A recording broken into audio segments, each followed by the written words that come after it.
Before the Gospels, before the Apostles, there was an era of bold prophets, men and women who claimed to speak in the name of God.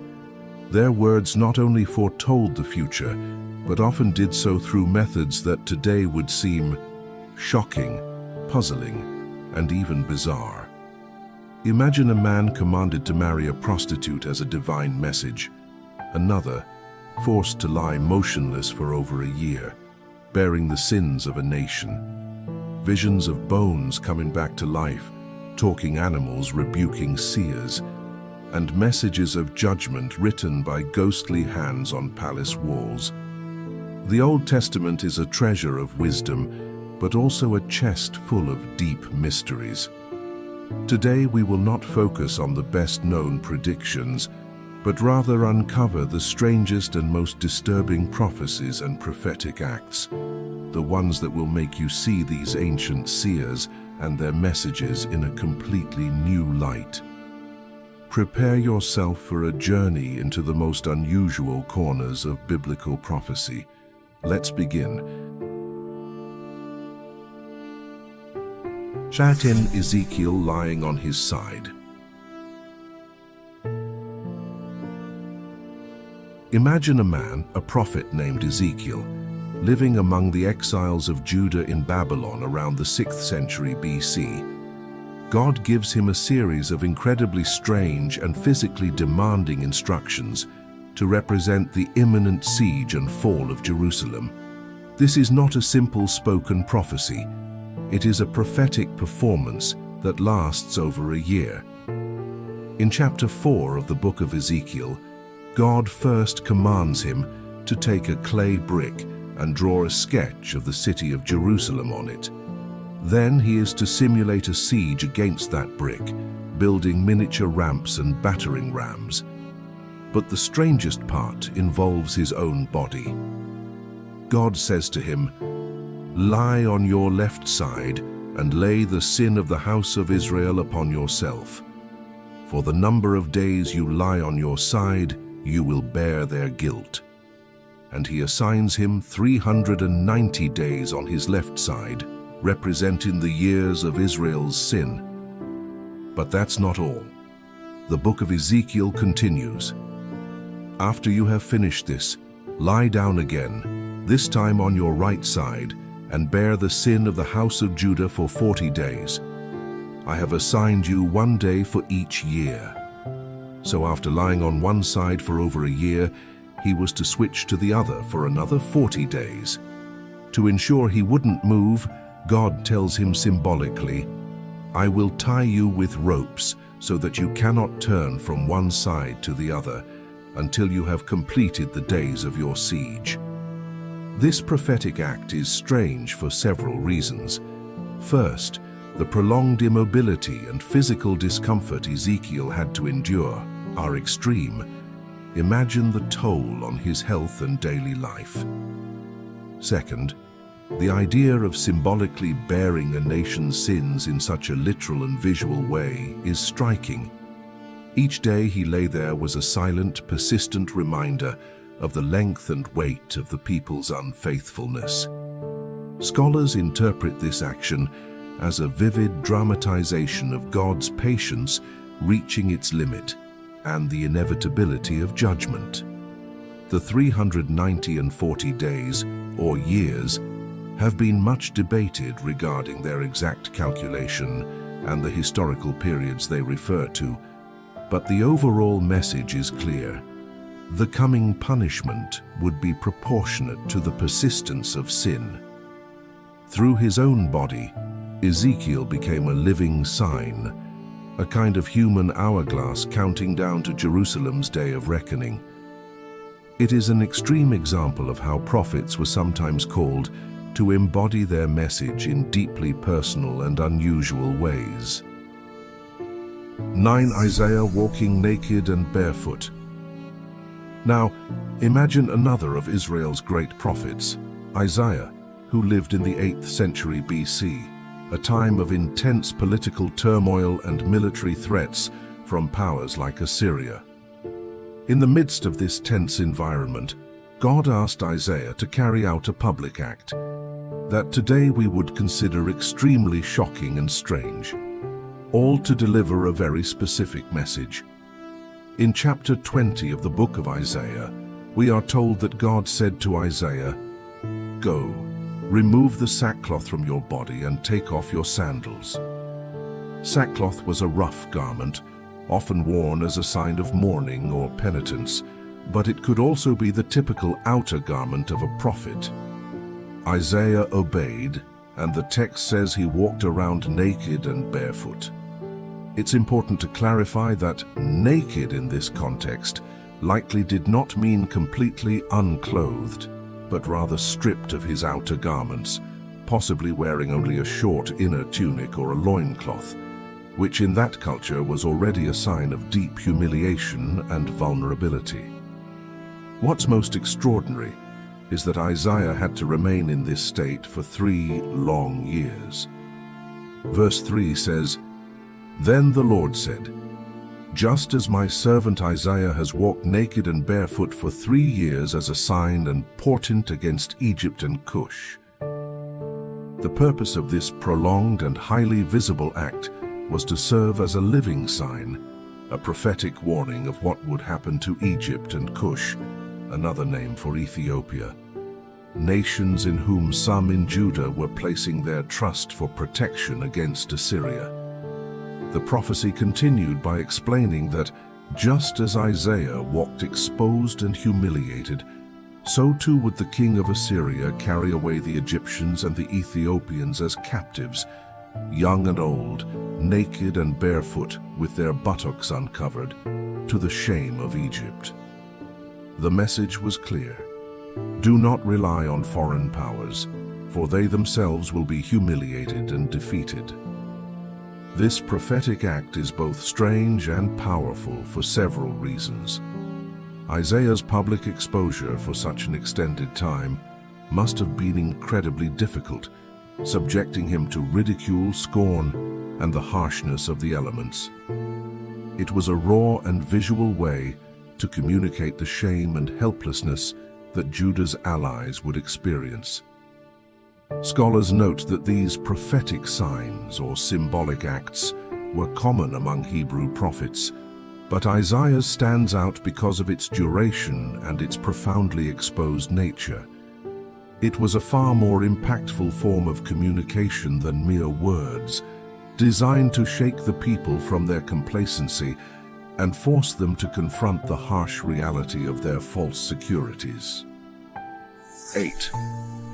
Hosea marrying a prostitute.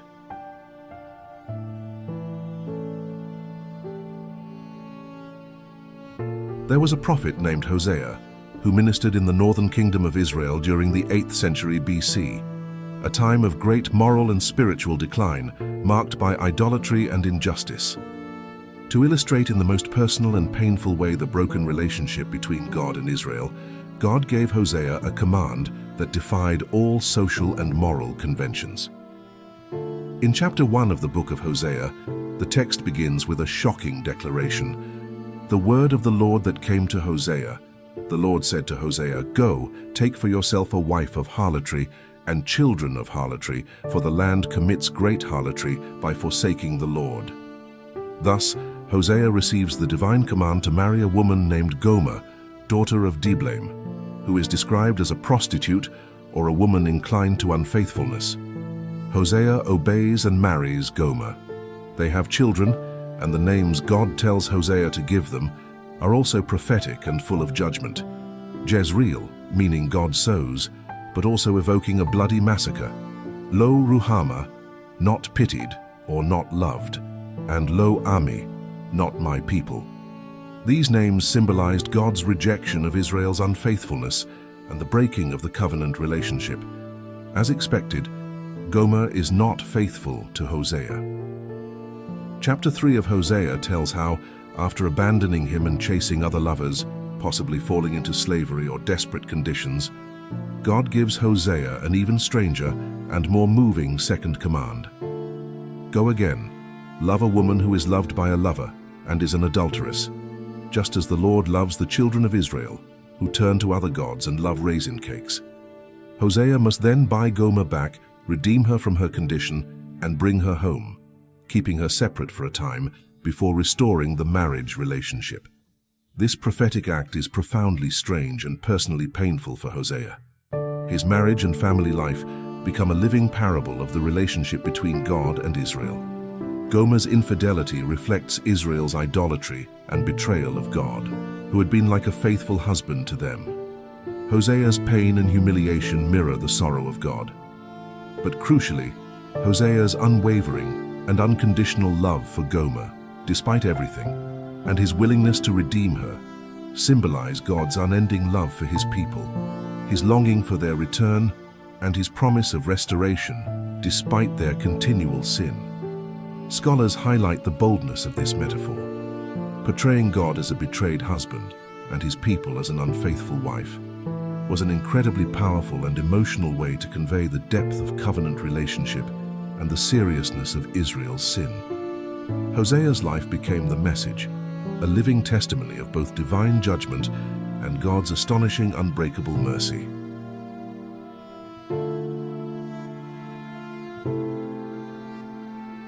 Seven, Ezekiel's vision of the Valley of Dry Bones.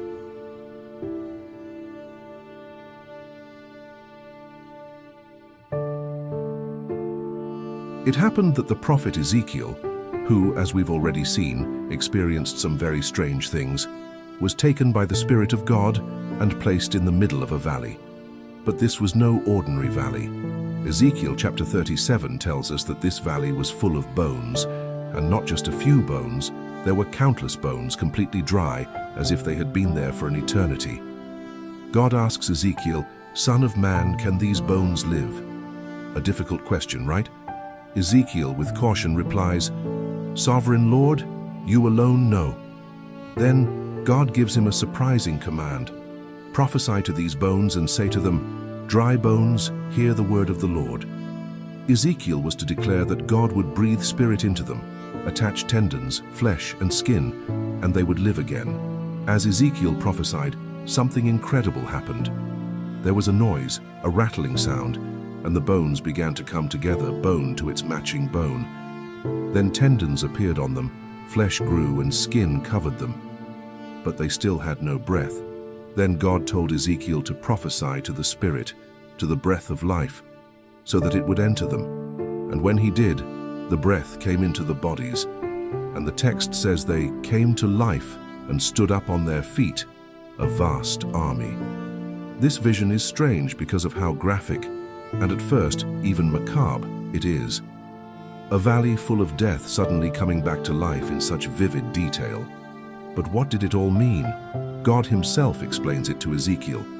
These dry bones represented the whole house of Israel in exile, who felt hopeless, as if their nation were dead and gone. They said, "Our bones are dried up, and our hope is gone.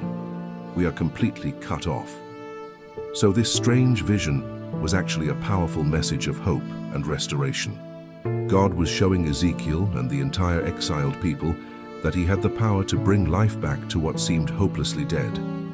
It wasn't just about individual physical resurrection, but the spiritual and national restoration of Israel, that they would return to their land and be revived as a people.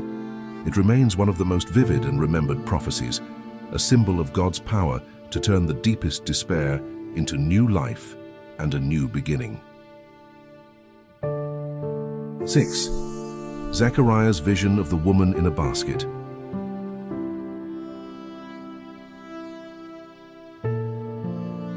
Now imagine the prophet Zechariah. He lived after the Babylonian exile, when some Jews had returned to Jerusalem to rebuild the temple. Zechariah had a series of very strange night visions, and one of the strangest is found in chapter 5 of his book. Zechariah tells us that he looked up and saw something that looked like a large basket, the kind used to measure grain, called an ephah. This basket had a heavy lead cover. When the cover was lifted, Zechariah saw a woman sitting inside the basket.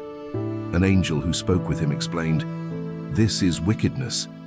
In other words, the woman in the basket represented the sin and wickedness of the people.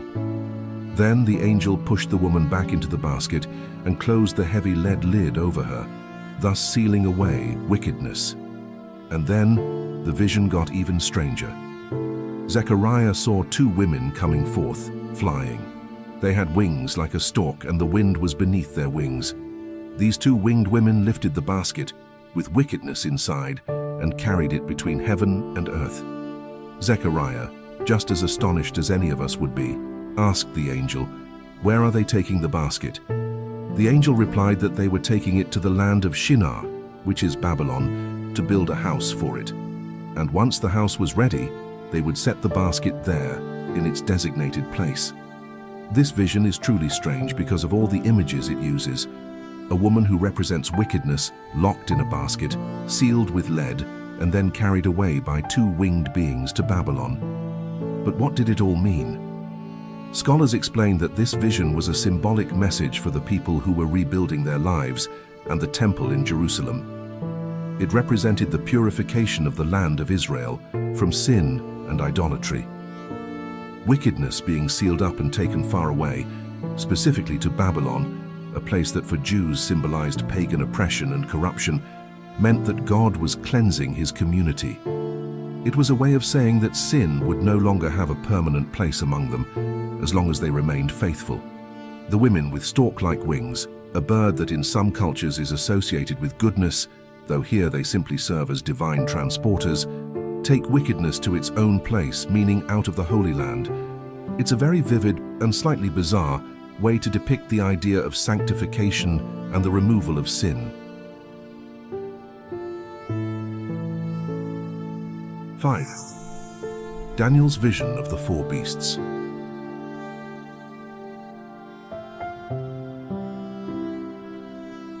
Let us now turn to one of the most famous, and certainly most terrifying, prophetic visions in the Old Testament.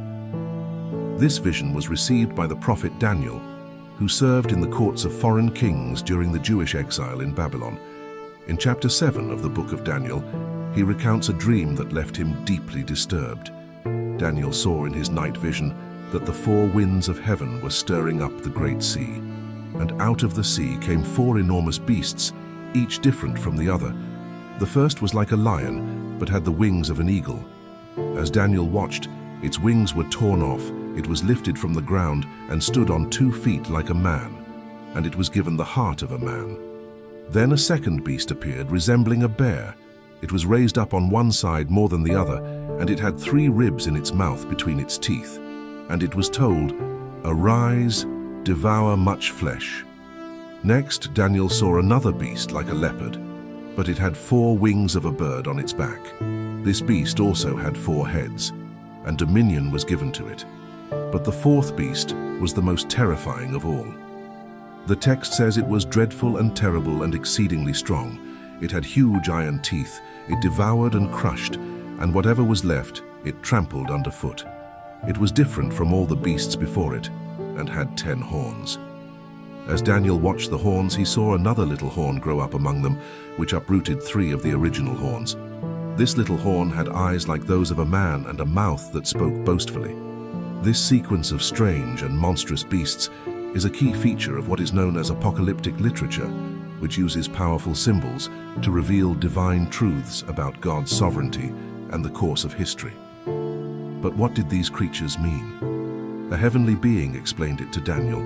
These 4 great beasts are 4 kingdoms or empires that will rise on the earth. Scholars generally interpret these beasts as a succession of empires that dominated the ancient world and impacted the people of Israel.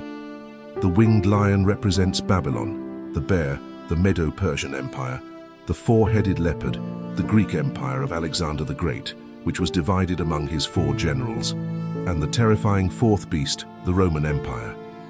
The little horn that emerges afterward has been interpreted in various ways, often as a figure of an antichrist or an oppressive power. The most important part of this vision, beyond identifying each beast with a specific empire, is its central message.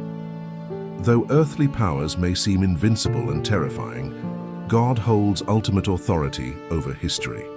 The vision culminates with the image of the Ancient of Days, that is God seated on his throne, and one like a son of man, a messianic figure, who is given eternal dominion. Thus, this strange, monster-filled prophecy was ultimately meant to give hope to God's people, assuring them that God's kingdom will triumph over all earthly empires. The writing on the wall.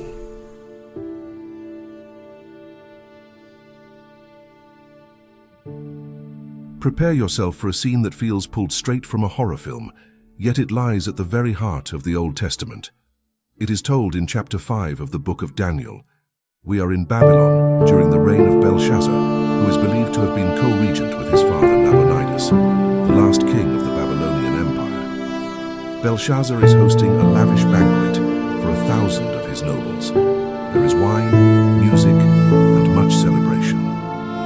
In the midst of the party, perhaps emboldened by the effects of alcohol, Belshazzar has a terrible idea. He commands that the sacred gold and silver vessels, which his predecessor Nebuchadnezzar had looted from the temple in Jerusalem, be brought in. The king, along with his nobles, wives, and concubines, begins drinking wine from these consecrated vessels while praising their own gods of gold, silver, bronze, iron, wood, and stone. A blatant act of desecration and arrogance. Then at the climax of this sacrilegious feast, the unthinkable happens. The text says, "At that very hour, the fingers of a human hand appeared and wrote on the plaster of the wall near the lampstand in the royal palace." The king watched the hand as it wrote. Imagine the terror. A disembodied hand floating in the air, writing a mysterious message on the palace wall for all to see. King Belshazzar turns pale with fear. His knees begin to shake and he can barely stand. Desperate, he cries out for the wise men, astrologers, and diviners of Babylon, promising great rewards to anyone who can read and interpret the writing. But none of the kingdom's wise men can decipher the message. Finally, the Queen Mother remembers Daniel, a Jewish exile who had served Nebuchadnezzar and had proven to have an extraordinary spirit and the ability to interpret dreams and riddles. Daniel is brought before the king. After rebuking Belshazzar for his arrogance and for failing to learn from the humility God had imposed upon Nebuchadnezzar, Daniel reads and interprets the words written in Aramaic. Mene, mene, tekel, upharsin. Daniel explains their meaning. Mene, God has numbered your kingdom and brought it to an end. Tekel, you have been weighed on the scales and found wanting. Peres, singular form of upharsin. Your kingdom has been divided and given to the Medes and Persians. It was a divine judgment, direct, final, and inescapable. And the most chilling part is that that very night, just as Daniel had prophesied, Belshazzar, king of the Chaldeans, was killed, and Darius the Mede took over the kingdom. This story is both strange and powerful because of its direct and personal supernatural manifestation. A hand of God, or an angel, interrupting a party to deliver a death sentence. It is a forceful reminder that arrogance and desecration do not go unnoticed by God, and that his judgment can arrive suddenly and decisively.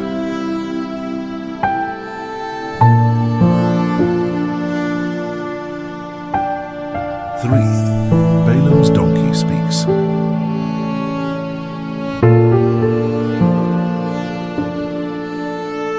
This is one of those biblical stories that, if it weren't in scripture, you might think was a fantasy tale. We turn now to the book of Numbers, chapter 22, at a time when the Israelites, having left Egypt, were camped near the land of Moab. Balak, the king of Moab, was terrified of the Israelites and sought a way to weaken them. So he sent for a well-known seer or prophet from Mesopotamia named Balaam, offering him great riches if he would come and curse Israel. After some back and forth with Balak's messengers and with God, who initially told Balaam not to go but later permitted him to go under certain conditions, Balaam finally set out on the journey, riding his donkey accompanied by 2 servants.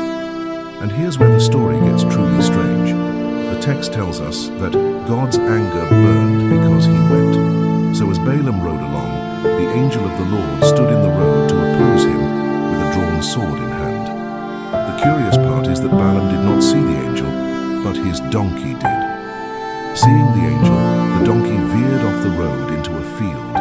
Balaam, unaware of the reason, struck the donkey to force her back onto the path. A little further along, the angel stood in a narrow path between vineyards with a wall on either side. Again, the donkey saw the angel and pressed against one of the walls, crushing Balaam's foot. Enraged, Balaam struck her again. Then for a third time the angel moved ahead and stood in a place so narrow there was no room to turn. Upon seeing the angel, the donkey simply lay down under Balaam. Balaam's anger burned even hotter, and he struck the donkey with his staff. And then the incredible happened. Numbers 22:28 says, "Then the Lord opened the donkey's mouth, and she said to Balaam, 'What have I done to you, that you have beaten me these 3 times?' The donkey spoke, and not only did she speak, she carried on a coherent conversation with Balaam. Rather than being astonished that his donkey was talking, Balaam angrily replied that if he had a sword he would have killed her. The donkey responded, 'Am I not your donkey, which you have ridden all your life? Have I ever behaved this way before?' And Balaam had to admit she had not. At that moment, God opened Balaam's eyes, and he saw the angel standing there with his sword drawn. Balaam bowed low and fell face down. The angel rebuked him for striking his donkey, explaining that she had saved his life 3 times, because if she had not turned aside, the angel would have killed Balaam and let the donkey live. This story is strange primarily because of the miracle of a talking animal. It's a unique event in the Bible. Scholars view it as a powerful divine irony. A famous prophet, supposedly gifted with spiritual sight, is blind to the presence of an angel, while his simple donkey sees it clearly. The animal shows more spiritual discernment than the seer. It is God's way of humbling Balaam, who was tempted by greed, and showing him that God controls all things, even the mouth of a donkey, to fulfill his purposes and protect his people, Israel, from being cursed.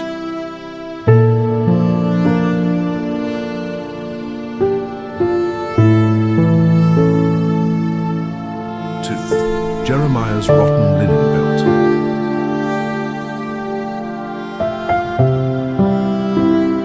Now we come to the prophet Jeremiah, often referred to as the weeping prophet, because of the heavy messages of judgment he had to deliver to the kingdom of Judah before its fall to Babylon in the 6th century BC. Like other prophets, Jeremiah was also called to perform very strange symbolic acts to illustrate divine messages. One such act is the story of the linen belt, found in chapter 13 of the book of Jeremiah. God gave Jeremiah a very specific instruction. Go and buy yourself a linen belt and put it around your waist, but do not put it in water. A linen belt was an undergarment worn close to the body, symbolizing intimacy and closeness. Jeremiah obeyed and bought the belt. Then God gave him a second command.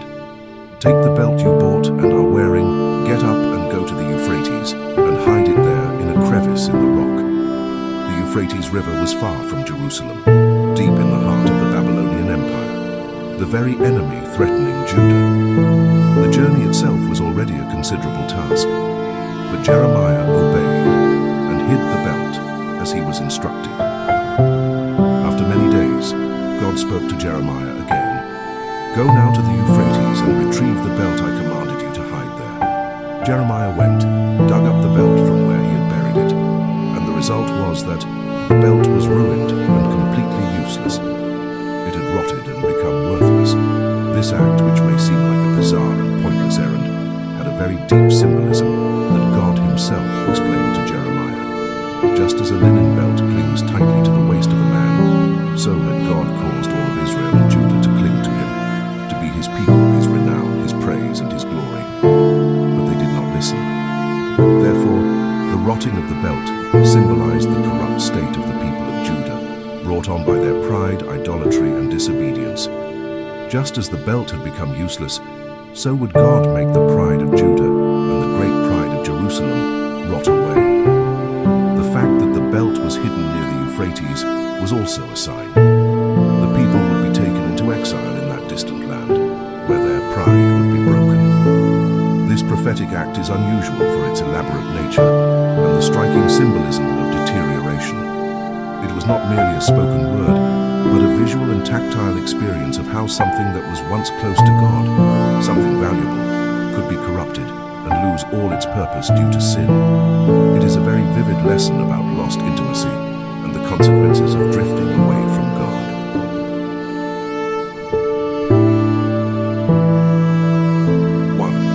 Ezekiel baking bread over human dung. We return now to the prophet Ezekiel, who, as we've already seen, was called to perform some of the strangest and most difficult symbolic acts in the Old Testament.